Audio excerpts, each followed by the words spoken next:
Hello, everyone. How's it going? Yeah, I know we're doing this review a little bit early, but that's okay. Things happen. Life's, it happens. Yeah, man. Life finds a way. Oh, God. Not, not the movie we're talking about today, That was a few weeks ago, okay? but today we're talking about one of my personal favorite horror movies, which is Alien, directed by Ridley Scott. I think it came out in like 78, 79. Yeah, it was 1979, which I'm like, I always forget that it was 79. Whenever I think about it, I always think like mid 80s because it's that sort of. But no, 79, and that's crazy. To give the movie credit, it's impressive for the time visually. Right, no, there is some great model work on the exteriors, very, Star Wars-esque, that sort of thing. But yeah, it's impressive. I guess I should say Blade Runner too. That's obviously more in line. Yeah, that makes more. Was Blade Runner also Ridley Scott? I believe so, yes. Now, Alien it's a horror movie. Much more so, I'd say Predator is. Also more so than any other Alien movie. Except maybe Romulus. Yep, that's a lot of what Romulus did was sort of making a modern version of this one. Yeah. Yeah, this is the only one of the original run of Alien that you could pretty much classify as a horror movie, because Aliens is not a horror movie. No, because that was Aliens was James Cameron, and Cameron's gonna Cameron. And it's just weird. They just kind of stopped making Alien movies after Aliens. So, there wasn't a 3 or a Resurrection. Prometheus, Covenant, none of that. Just nothing between Aliens and Romulus. There's Aliens, and Romulus. That's it. Okay, all right. If that's how it is, I guess. In case you guys need a clear understanding of where I stand on Alien. So this movie follows a group of were they scientists? Honestly, I'm not sure. I actually had a lot of trouble hearing the dialogue in this movie because whenever first off, I was watching on my computer initially, and when I turned it up max volume, I couldn't hear anyone. And then on TV, when I turn it up, it's either I have the choice between hearing the people, but then my ears get blown out when that terrible jump scare noise happens, or struggling to hear what anybody says. There's a very bad audio balance. It's a huge gap, and I could not find the right balance. So, well, at the end of the day, the only character that really matters is fucking Ripley. So, oh yeah, for sure. Which is funny because she actually gets like for the most of the movie about the same amount of screen time as everybody else. She just happens to be the sole survivor. Yeah, that's her role. But like, it's not obvious that she's going to be leading up to that. The movie makes you think that Ash is going to be the lead, but he's not. Nope, and he's got his own little twist going on. Yeah. That aside, I want to ask, why are the spaceships in the Alien movies always so wet? I don't know, but that also bothers me. Every single Alien movie that was soaked, like they were dumped in a bucket of water, and I don't understand why. No, it's very strange, but it's always like that. I'm just like, what? This cannot single Alien movie. This cannot be good for the ships. It's in fact canon that alien ships have to be wet in this franchise for some reason. But they end up on a planet LV-426, and I'm gonna start with something kind of negative, even though I'm a big fan of this movie. I'll say that straight up. It's one of my favorite horror movies. It starts extremely slow. Yeah, and it is going for the slow burn. That is part of why I struggle with this movie so much, because honestly, it's a great atmosphere. I can't fault it for that. The ship, when they find the eggs, the exterior shots, like there's so many great pieces, but the movie is... The Xenomorph himself is a very effective villain.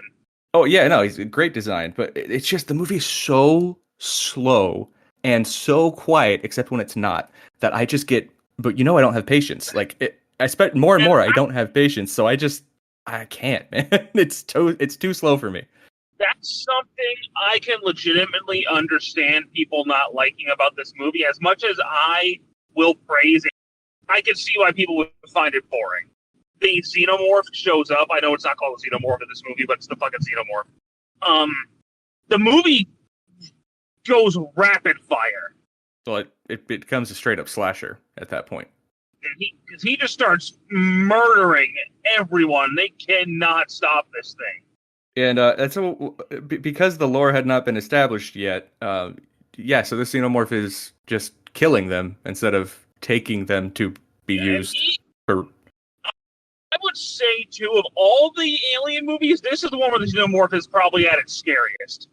I feel, especially if you're seeing it without like the context of everything, because obviously, like by the time I saw this movie, I knew pretty much everything that happened in it because it's just how things go. Yeah. But I could imagine seeing it the first time, not knowing anything, never having seen anything about it. Like, yeah, that would be interesting, especially for the time. Yeah, that would be crazy. Like, the xenomorph looks like a monster from a nightmare that you had as a child. It's a great design. The way its life cycle works is, how do I put this without sounding very vulgar? But I think you know what I'm saying. Well, it's designed to be, it's deliberately vulgar. Like, that's what it's going for. Yeah, and it's very uneasy. And the part where the chest burster pops out of the crunch that sound makes, I get chills every time I see that scene. Unfortunately, I don't remember most of the characters' names except for Ripley and Ash. No, me neither. Same too. I do not know anybody else's name except Ripley and Ash. And Ash, there's no way to avoid it. He's an evil android. Yeah. And he was sent by the Weyland-Yutani Corporation to retrieve a xenomorph and bring it back. But no, they weren't going to have that shit. Nope. And yeah, by now we have way more backstory. We know Weyland-Yutani was fully aware of the xenomorph at this point. Uh-huh. Oh, sorry. No, sorry. Those movies don't exist. My bad. Sorry. There's only 3 Alien movies, okay? But I have things to say about the ones that don't exist. Okay, fine. We can make up an alternate continuity where they're real. Go. Okay, it's nice that this one lets you know the characters a tiny bit before all hell breaks loose. Looking at you, Covenant. Online clips before the movie comes out do not count. I don't remember anybody from Alien Covenant other than James Franco burning to death right at the beginning. But that's the thing. That's his part in the movie. But there were clips of them like hanging out, being friends, in clips online. That's not. It's got to be in the movie, or it doesn't count. It's not effective. Nobody's gonna watch that shit. I remember watching Covenant and just being like, "Was that James Franco?" And then you see bits of him later. Like, that was James Franco. What? Yeah. So this movie actually lets you spend some time with them before they all die. But again, the only one that fucking matters is Ripley. Yes, that's true. That's mainly because she continues on. Because in the context of the first Alien, she's no more important than anybody else. Yeah, that is true. Not until she wins. Spoilers. All spoilers. We should start saying that at the beginning of these. Something also this xenomorph is good at is fucking hiding in plain sight. Yes. Well, there's the one. It was cut from. Or sorry. Well, I guess it's the director's cut. He's there, and you cannot. Yeah, does that several times. In the ceiling, and you don't see him. It's effective. This dude knows how to. He's stealthier than Solid Snake. God. Now, question for you. Yes, sir.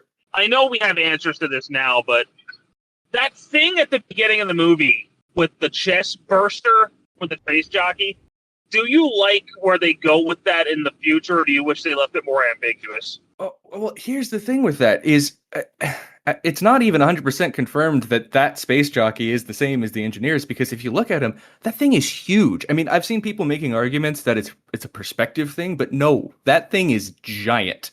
When they find the space jockey there, they say it's fossilized.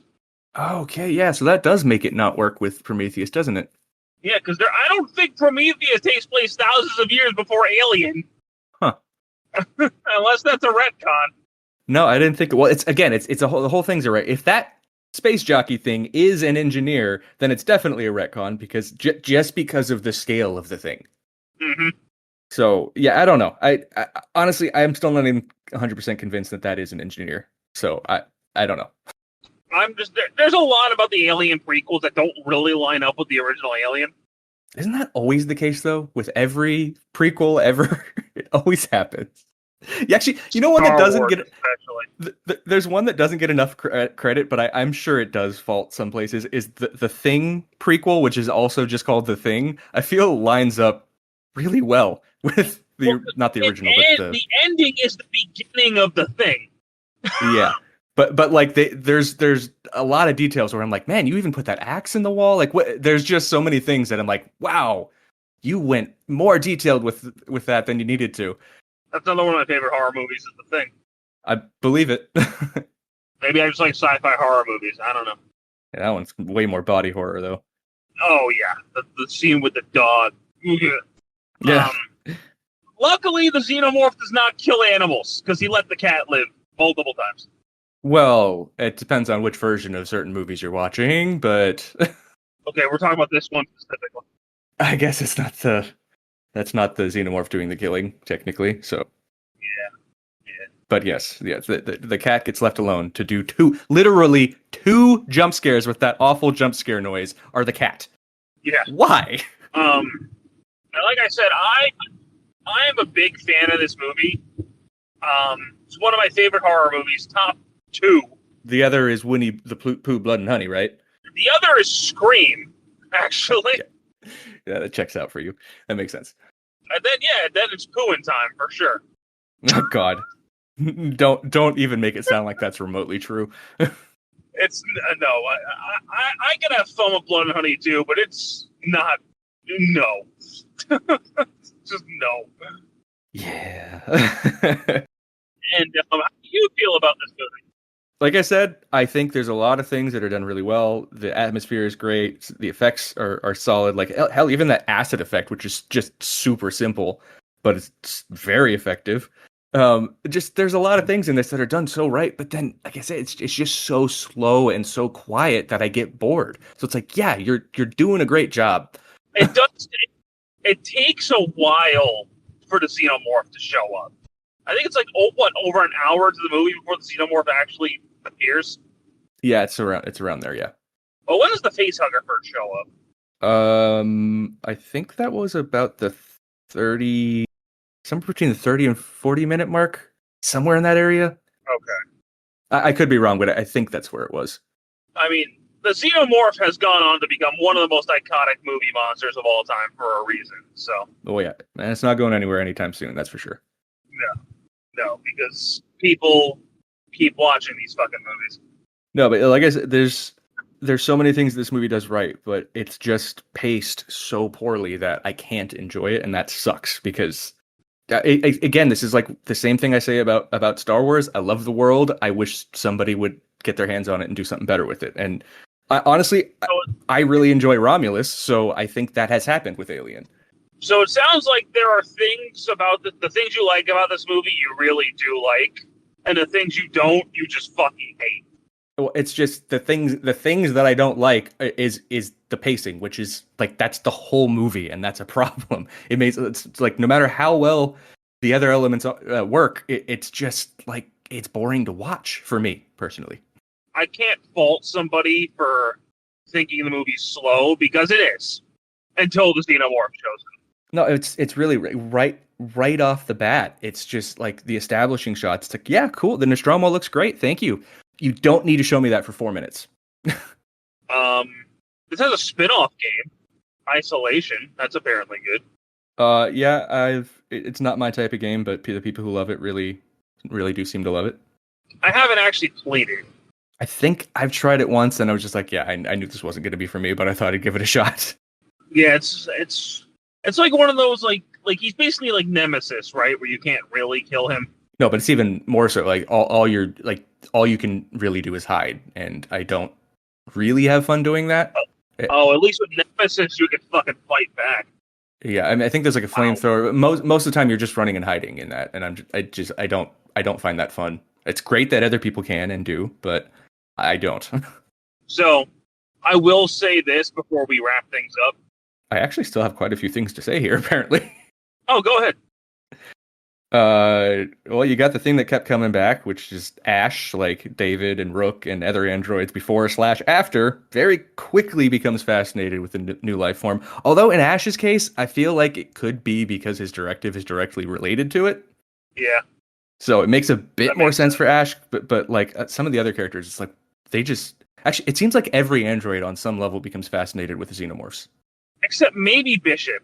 I felt like he still looked at them like in a sort of praising way, but I'd have to go back and watch. It's been a while since I've watched Aliens. But obviously Bishop could be trusted, so it was different. But it's also sort of like you're supposed to be unsure of whether or not you can trust Bishop after your experience with Ash. Like you're supposed to have that feeling about him. So it makes sense that they would put that on him, but it's just weird that they always do this thing with the androids being fascinated by the xenomorphs. Even Andy in Romulus has that too. Yep, like I said, they keep doing that. It's weird. Let's see what else we got here. Oh, that face when it shows that close up of the facehugger while they're dissecting it, it is so gruesomely detailed. It's gross. And it's just like, wow, yeah, they wanted everything about the facehuggers and like just that whole they wanted that to make you uncomfortable. It worked. It definitely worked. And then you got young John Hurt at the center of that iconic scene. I really, really wonder what it would have been like to see that at the time and for the first time without knowing about it beforehand. Something that can just never be experienced now. Yeah, no.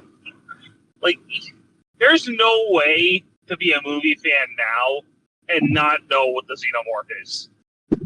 It's unfortunate. Which is kind of depressing. It's cool they had like that false sense of safety leading up to that moment too. Yeah. It's like, man, you were just comatose for a bit there, and you're just like, oh, you're fine, everything's fine. Oh, never mind, that's an alien sticking out of you. That's not good. Boom! Yeah, it's fucking violent. They make that scene much less brutal in subsequent films. In some of them, yes. In others, not so much. Yeah. Like one of the ones you said doesn't exist. Covenant has a pretty gruesome one, but that's not technically a xenomorph. So. Oh, with the neomorphs, yeah. The way those get in and out of the body is a lot more gruesome and scary than the xenomorph. Yeah. Well, maybe we'll talk about Covenant another day. No, we can't. It doesn't exist. Yeah. I have a lot to say. I actually might have a lot more to say about Covenant than I thought. I haven't seen it since it came out, but I did see that one in theaters. So I rewatched the original Alien after Covenant, and it made me realize how much I prefer the original Alien. I commend your patience, sir, because I do not have that anymore. Well, I've always been more patient than you. No. In some regards. No. You have. Xenomorph still grows crazy fast. Actually, I feel like this is the fastest that one ever grows. Nah, Alien versus Predator. Really? Yeah. Okay. It's a similar time frame, but it's just fast. Where does all that matter come from? Oh, places. Do they eat the ship? Is that why they got the metal-looking teeth? Yes, exactly. They're the perfect organism. That's what the androids always say. Yeah. The first shot of that xenomorph dropping down is pretty badass. Oh, yeah. Conversely, I think the jump scare in the vents looks stupid. The reaching out hands, I've always thought that looks stupid. Dude, it kind of looks like he's got, like, fish hands. It does. And it's also like, hey, you want a hug? I hate that shot so much, but people always, I've heard it praised. From Hellboy. Say that again? I can't remember. When he, kills the captain, I can't remember his name offhand, but... You're talking about Abe Sapien from Hellboy? Yes. Yeah. That's who he reminds me of. When he's like, ah! Hi! You know what? I feel like I've seen a video where somebody somebody put, a voice like that over that moment. What video was that, man? That's gonna bug me. He just looks like a big goof from that scene. You want a hug? Let me touch your face with my fish hands. A lot of the character reactions are somewhat believable, which is nice. Yeah, no, they are. You got people being like, hey, let's hunt this thing down. Hey, let's kill this thing. Hey, let's just not do anything. And oh my God, we're all going to die. Like, you've got all the reactions in there. And they're all realistic reactions, because what would you do if a giant black alien monster with a fucking mouth in his mouth and a giant bladed tail was coming after you? What would you do? On a ship floating in the middle of space, you're screwed. You're probably going to die, yeah. And most of them do. You got the way Ripley calmly puts on the suit as she plans to jettison the xenomorph. Pretty commendable. And she's singing. She's keeping herself calm. Because obviously she's not calm. Yeah. Would you be? No, I would be dead by that scene. For sure. Yeah. Hey, good for her. Of course, the xenomorph survived getting jettisoned. I think you see its body in Romulus. That's the xenomorph at the beginning, yeah. Well, there's like the sort of encasement floating through space, but I think you also see its body on the ship later with Rook. Yes, it's in the ceiling. So that's what happens. Because they eventually killed it, but it took out a lot of people. That's what happened to that one, if you ever wondered. See, because everyone just kind of assumed that it just floated in space, it died. No. No, because they don't need oxygen. I don't think they need oxygen at all. They never really explained what happened. It was just Ripley got away. Yeah, within the context of this movie, that's all you need to know. Yeah. So Cody. Yes, sir. What are we talking about next week, my friend? Well, keeping with the alien theme, and because next week is the week of 4th of July, by next week I mean the one that would have normally been when we recorded, Independence Day. Oh man, I haven't seen that movie since the 90s. Woo! Wait, it came out you have not watched it as an adult? No, I haven't. I'm so serious. That is so illegal. Is it illegal or is it frowned upon? A bit of both, probably. I don't know. All right. Well, next week we'll be talking about Independence Day. I should have seen this coming. Honestly, I didn't even realize. I was just watching Corridor Crew do a breakdown of the visual effects, and I was like, "Oh, that is next week, isn't it?" I didn't even think about it, but I should have seen this coming because we went from Predator to Alien, so now another sci-fi alien movie. All owned by Disney. That is actually a coincidence. That's not deliberate. That's crazy. They are going to own everything soon. I want to thank you guys so much for listening to us today. Talk about another sci-fi movie. And we'll continue with a sci-fi movie next week. That seems to be the train we're on, yes. Yep. All right, guys. Thanks for listening. Take care.